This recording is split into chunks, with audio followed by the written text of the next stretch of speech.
नमस्कार साथियों, आप सभी का स्वागत है आपके अपने YouTube channel PR education study hub पर। तो दोस्तों, इस वीडियो हम जो स्टार्ट करने जा रहे हैं वह इकोनॉमिक्स के कुछ महत्वपूर्ण टॉपिक्स पर अपने बात करेंगे। तो इकोनॉमिक्स में हमारा जो आज का पहला टॉपिक रहेगा वह रहेगा बैंकिंग हिस्ट्री ऑफ इंडिया, कि भारत में जो बैंकिंग हिस्ट्री ऑफ इंडिया है वह कैसे, जो बैंकिंग की शुरुआत है भारत में कैसे होती है। तो भारत में जो बैंकिंग की शुरुआत है वह ईस्ट इंडिया कंपनी के द्वारा स्टार्ट की जाती है 1600 ईस्वी के अंदर। जो ईस्ट इंडिया कंपनी है वह भारत में 1600 ईस्वी के अंदर आती है। जो यह ईस्ट इंडिया कंपनी थी वह ब्रिटेन से एक मोनोपोली लेकर आती है।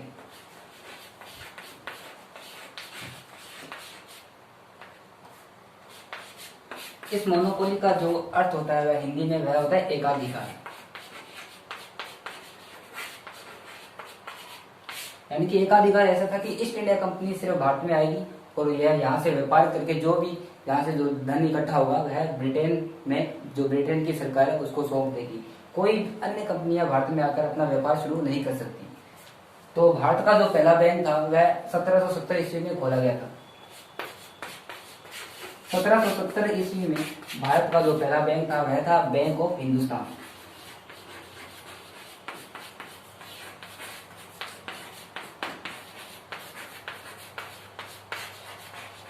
बैंक ऑफ हिंदुस्तान की जो स्थापना है वह एक कंपनी के द्वारा की जाती है। जो इस कंपनी का जो नाम था वह था अलेक्जेंडर कंपनी। अलेक्जेंडर कंपनी इस बैंक की स्थापना करती है।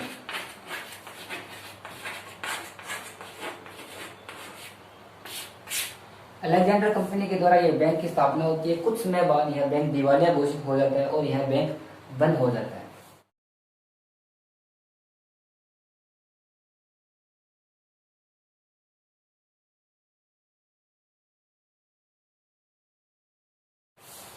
जो ईस्ट इंडिया कंपनी थी, ईस्ट इंडिया कंपनी की 1813 ईस्वी के अंदर जो मोनोपोली है वह समाप्त हो जाती है। जो ईस्ट इंडिया कंपनी के द्वारा उस टाइम के अंदर भारत में 3 प्रेसिडेंसियां स्थापित थी। यहाँ था बंगाल प्रेसिडेंसी, यहाँ की मद्रास प्रेसिडेंसी और यहाँ की Bombay presidency. East India company के द्वारा इन तीनों प्रेसिडेंसियों में बैंक की स्थापना की गई थी, जिसका नाम था बंगाल, बैंक ऑफ बंगाल।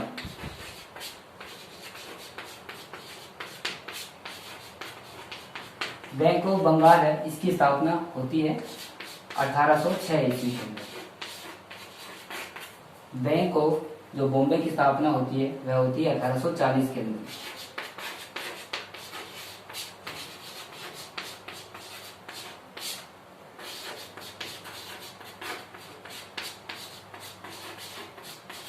और जो तीसरा बैंक था वह था बैंक ऑफ मद्रास।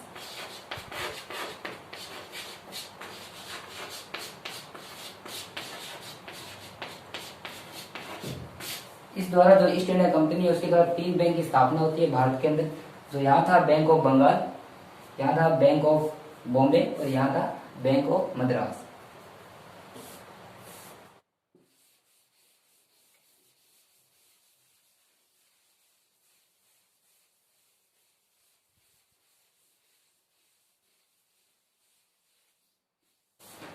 वीडियो में हम आगे बताएंगे कि 1865 के अंदर इलाहाबाद बैंक की स्थापना की जाती है।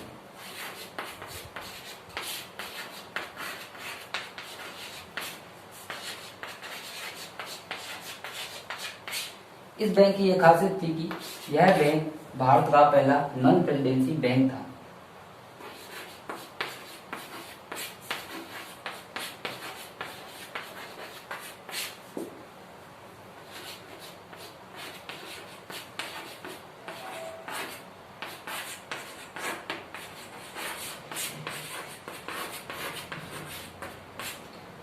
अठारह सौ पैंसठ में इलाहाबाद बैंक की स्थापना होती है। यह बैंक भारत का नॉन प्रेसिडेंसी बैंक था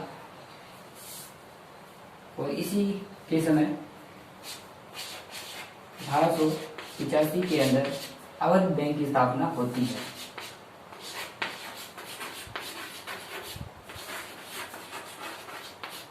जो अवध बैंक था, इस बैंक की खासियत यह थी कि इस बैंक का जो भी कार्यभार था वह इंडियंस के द्वारा निर्धारित किया गया था।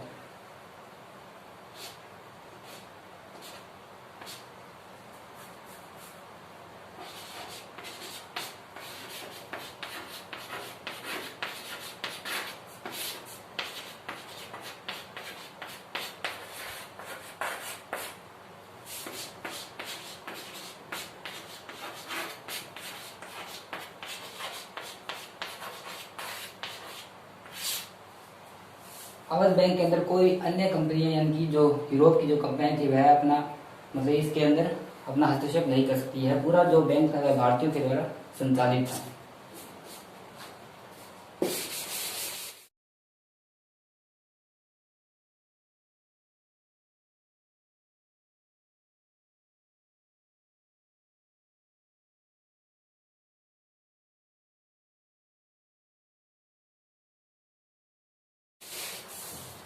फिर आता है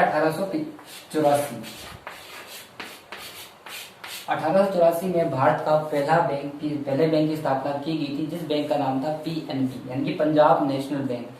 पंजाब नेशनल बैंक को जो जब स्थापित हुआ तो इसकी स्थापना में जो महत्वपूर्ण जो भूमिका निभाई थी वह हमारे गरम दल के नेता लाला लाजपत राय का महत्वपूर्ण योगदान था।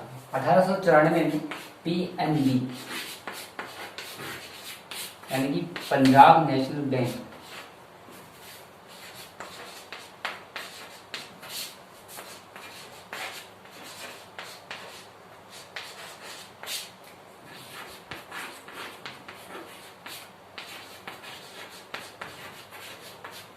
की स्थापना हुई और इस बैंक में जो महत्वपूर्ण भूमिका निभाई थी वह निभाई थी गरम दल के नेता लाला लाजपत राय ने।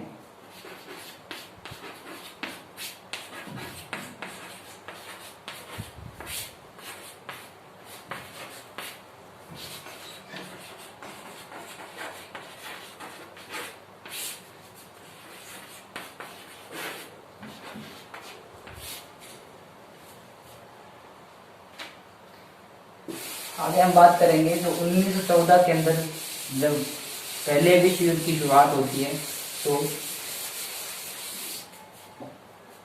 1914 से लेके 1918 में प्रथम विश्व युद्ध की शुरुआत हो जाती है।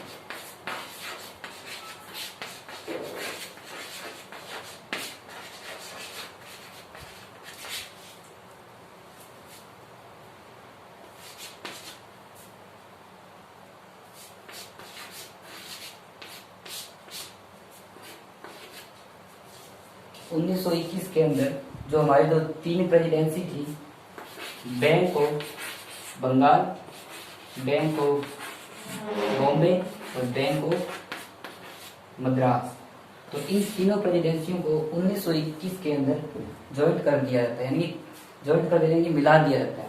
तो इन तीनों प्रेसिडेंसियों को मिलाकर एक बैंक का नाम दिया जाता है, जिस बैंक का नाम था imperial bank of India. Imperial bank of India.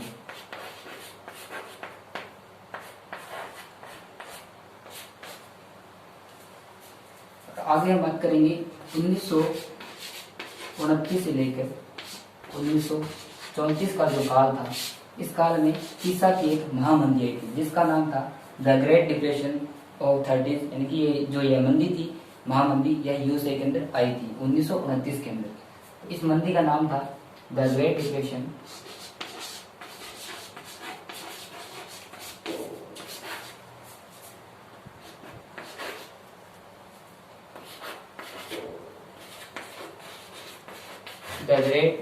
Of 30s। जो यह महामंदी आई थी वह आई थी यूएसए के अंदर, और इस महामंदी का जो प्रभाव है पूरी दुनिया ने देखा था।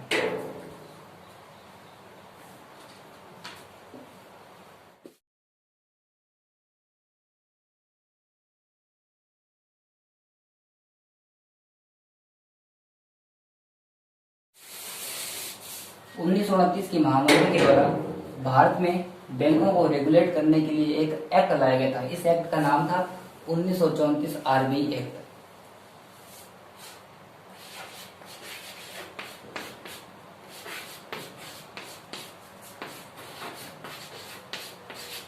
इस 1934 आरबीआई एक्ट के द्वारा आरबीआई की स्थापना की जाती है।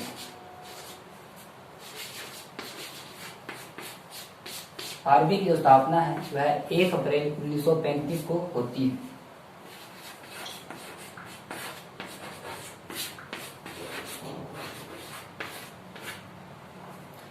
और आरबीआई का जो यहाँ का जो पहला जो भारत मंत्री गवर्नर था आरबीआई का, वह थे Osborne Smith, sir Osborne Smith.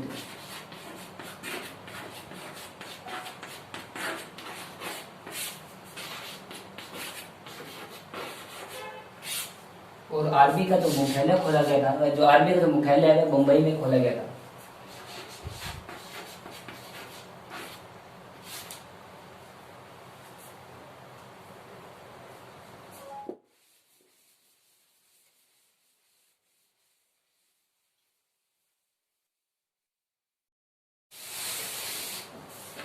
और आगे 1949 के अंदर एक एक्ट लाया गया जिसका नाम था बैंकिंग एक्ट 1949।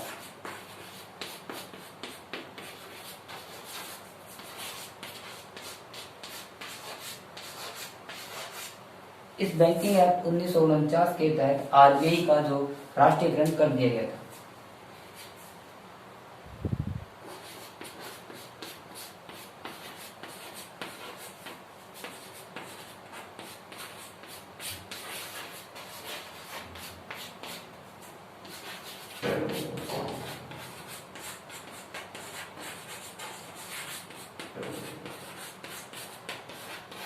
आरबीआई का जो नेशनलाइजेशन कर दिया गया था 1949 के एक्ट के द्वारा। फिर 1955 के अंदर जो इंपीरियल बैंक ऑफ इंडिया था,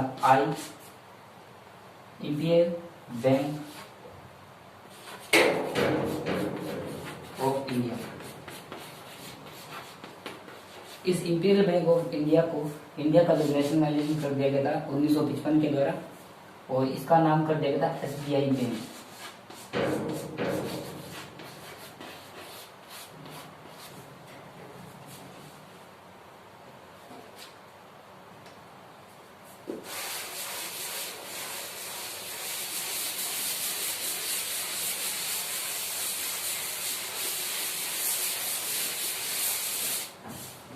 एसबीआई की जो स्थापना होती है, एसबीआई बैंक की स्थापना 1 जुलाई 1955 में होती है। और आगे हम बात करेंगे एसबीआई बैंक में 7 एसोसिएट बैंक को जोड़ा गया था।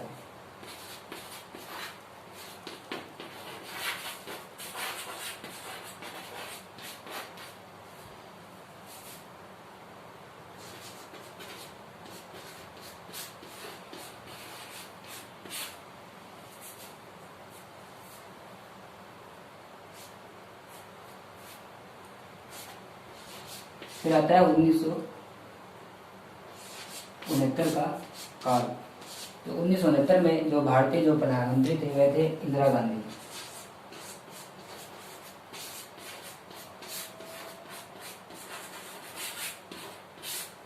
उन्नीस में भारतीय जो प्रधानमंत्री थे वह इंदिरा गांधी थी, और इंदिरा गांधी के द्वारा 14 बैंकों का राष्ट्रीयकरण किया गया।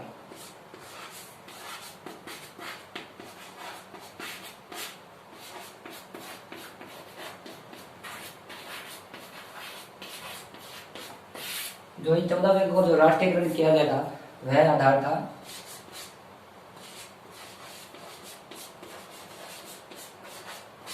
कि जिन बैंकों की आय 50 करोड़ रुपए से अधिक होगी उन्हीं बैंकों का राष्ट्रीयकरण किया जाएगा।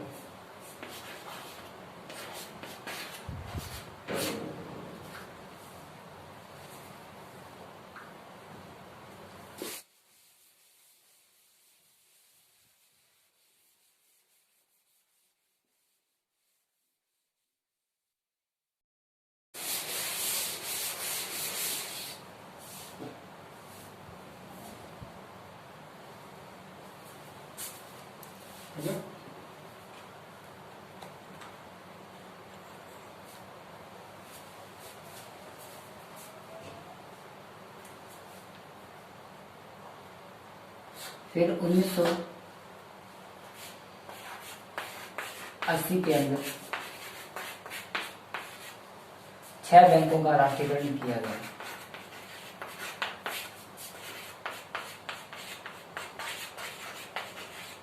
जब इन 6 बैंकों का राष्ट्रीयकरण किया गया तो जो इनका जो आधार था वह आधार था 500 करोड़। यानी कि जिन बैंकों की आय 500 करोड़ से अधिक होगी तभी इन 6 बैंकों का राष्ट्रीयकरण किया जाएगा। फिर आता है 1991 का काल। तो 1991 में भारतीय सरकार के द्वारा एलपीजी लाया गया, यानी कि लिबरलाइजेशन, प्राइवेटाइजेशन और ग्लोबलाइजेशन। जो यह एलपीजी लाया गया था वह एक समिति के द्वारा लाया गया था। इस समिति का नाम था एम नरसिम्हा राव समिति।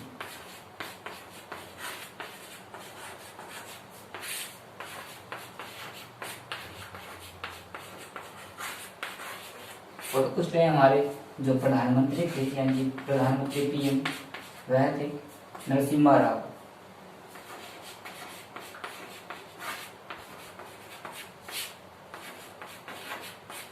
और भारत के जो वित्त मंत्री थे वह थे डॉक्टर मनमोहन सिंह।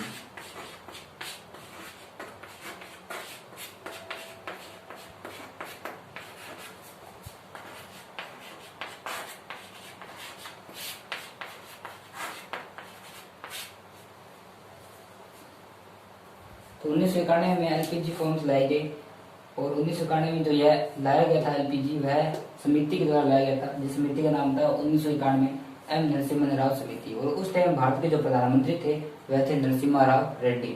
और भारत के जो इस टाइम मंत्री थे, वित्त मंत्री, जिनका नाम था डॉक्टर मनमोहन सिंह। तो आगे इस वीडियो में बात करेंगे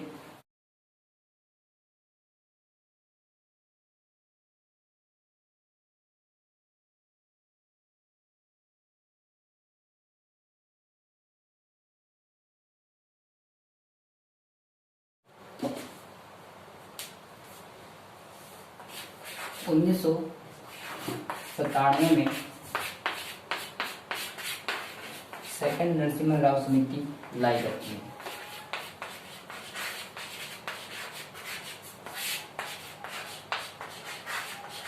और इस समिति के द्वारा 2 बैंकों की स्थापना होती है। पहला बैंक था यस बैंक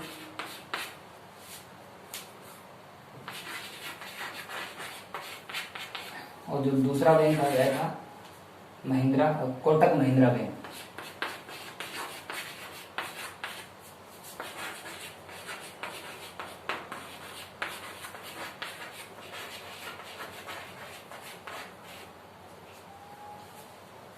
तो भारत में जो बैंकों के सुधार के लिए कुछ प्रमुख समितियां लाई गई थी, जिसमें से कुछ 4 महत्वपूर्ण समितियां हैं। जिसका जो पहली जो समिति थी वह थी एम नरसिम्हा राव समिति 1991।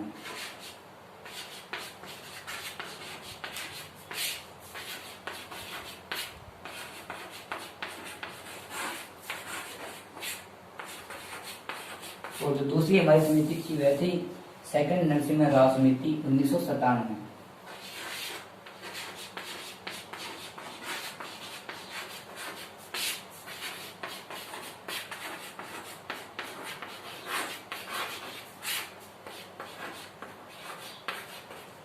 और जो चौथी समिति थी वह थी उर्जित पटेल समिति। जो उर्जित पटेल है हमारे भारतीय रिजर्व बैंक के गवर्नर रह चुके हैं। तीसरी थी उर्जित पटेल समिति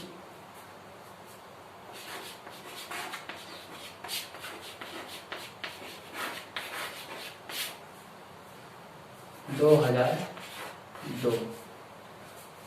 आती है हमारी विमल जलान समिति।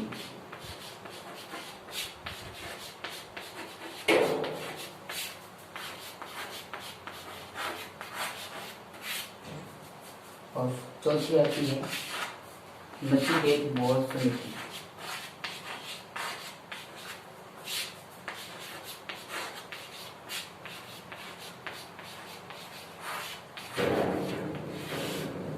तो ये थी हमारी बैंकों में सुधार लाने की कुछ महत्वपूर्ण समितियां। पहली समिति एम नरसिम्हा राव समिति 1991 के अंदर आती है। दूसरी एम नरसिम्हा राव समिति सेकंड जो 1997 में लाई जाती है। और जो तीसरी हमारी समिति थी वह थी उर्जित पटेल समिति, जो 2002 में लाई जाती है। थर्ड थी हमारी विमल जलान समिति, जो 2013 में लाई जाती है। और जो नचिकेत जो मोर समिति थी वह लाई जाती है 2014 के अंदर। तो आगे हम बात करने वाले हैं नाबार्ड। नाबार्ड की जो स्थापना होती है वह कब होती है और किस समिति की सिफारिश पर होती है।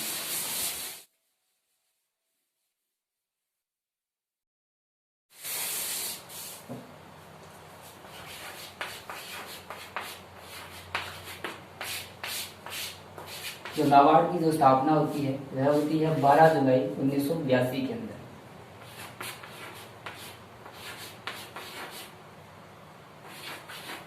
तो इस समिति जो नाबार्ड की स्थापना हुई थी वह समिति के द्वारा लाई गई थी और जिस समिति का नाम था शिव रमन समिति।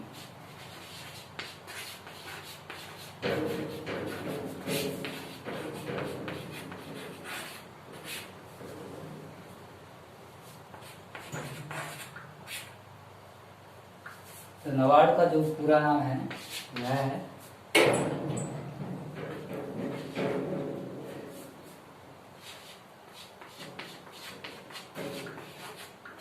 राष्ट्रीय कृषि एवं ग्रामीण विकास बैंक।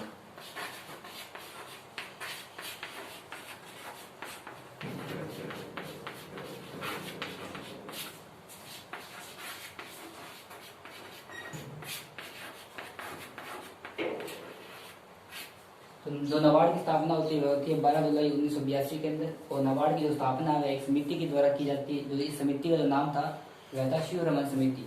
और नाबार्ड का जो पूरा नाम है वह राष्ट्रीय कृषि एवं ग्रामीण विकास बैंक। तो दोस्तों आपको वीडियो अच्छी लगी तो लाइक करना, शेयर करना, सब्सक्राइब करना। मिलते हैं नेक्स्ट वीडियो के साथ।